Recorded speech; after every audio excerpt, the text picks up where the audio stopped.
Avinu Malkeinu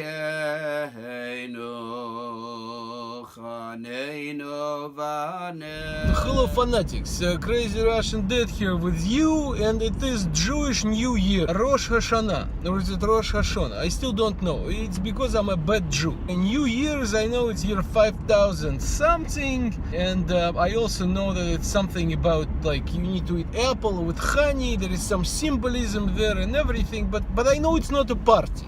I know that I'm supposed to go to the synagogue and pray. It's a high holiday, as they say. But I don't know too much more about it, so I'm going to go straight to the source. Well, not to God himself, because I don't know how to do that, but I'm going to ask one of his anointed ones. I'll ask my favorite rabbi, Rabbi Yossi. And that is where I'm driving now. Going to the synagogue now.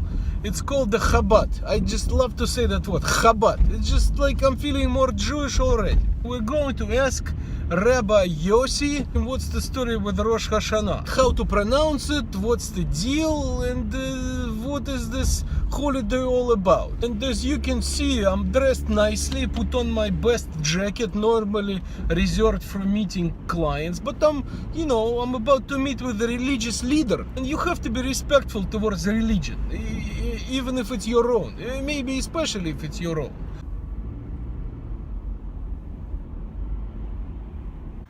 Here we are, just need to cross the street and go toward the synagogue.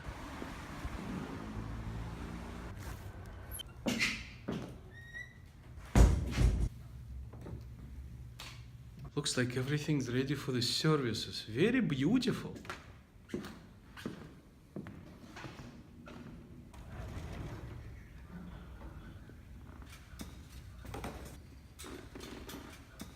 Let's go meet the rabbi. The guy is awesome. I love him very much. He never sleeps.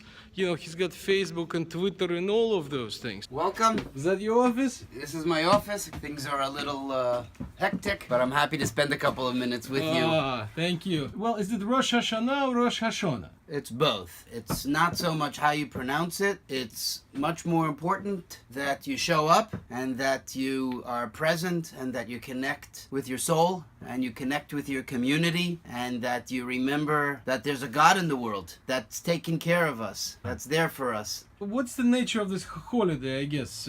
Why is it not just a party with champagne and all of that? Why do we pray and spend time in the synagogue and all that? Who says it's not a party with champagne? You have to come after services. That's when we crack open the champagne and start the real party, the after party. No, I'm just kidding. It's a very serious time, but it's not a sad time. It's a solemn time because it's about grounding ourselves, regrounding ourselves in the fundamentals of life. And it's interesting because a lot of people assume that Rosh Hashanah, the Jewish New Year, corresponds to the beginning of creation, when in fact the Jewish New Year, Rosh Hashanah, corresponds to the to the creation of man, which was on the 6th day of creation. So in essence, it's Judaism's way of saying that the world is meaningless without man, and man has to find that meaning in return, to discover that meaning and to make a difference in the world. Otherwise, why are we here? Not just to take up space and to be on Facebook all day, to make the world a better place. Rabbi, I saw on Facebook, even though it sounds like I shouldn't spend so much time on it, I saw that you met a homeless man today and you bought him food. So tell that story. We have to feed a hungry person. It's part of the ethos of Judaism, and it's wired into who we are. It's not an accessory that we do kindness. It's not like an app. It's part of the operating system. We have to make sure that we understand that the other side, that kindness is merely the other side of the coin of the rituals and the mitzvahs and the prayers. They go hand in hand. They're inseparable in our faith, which is why on Passover, which celebrates human liberty, before we sit down and commence that celebration, the first thing we do is we make an invitation to somebody else who might not yet have a place to eat. What does that symbolize is the very same idea, that if there's someone who is not free, that impacts us.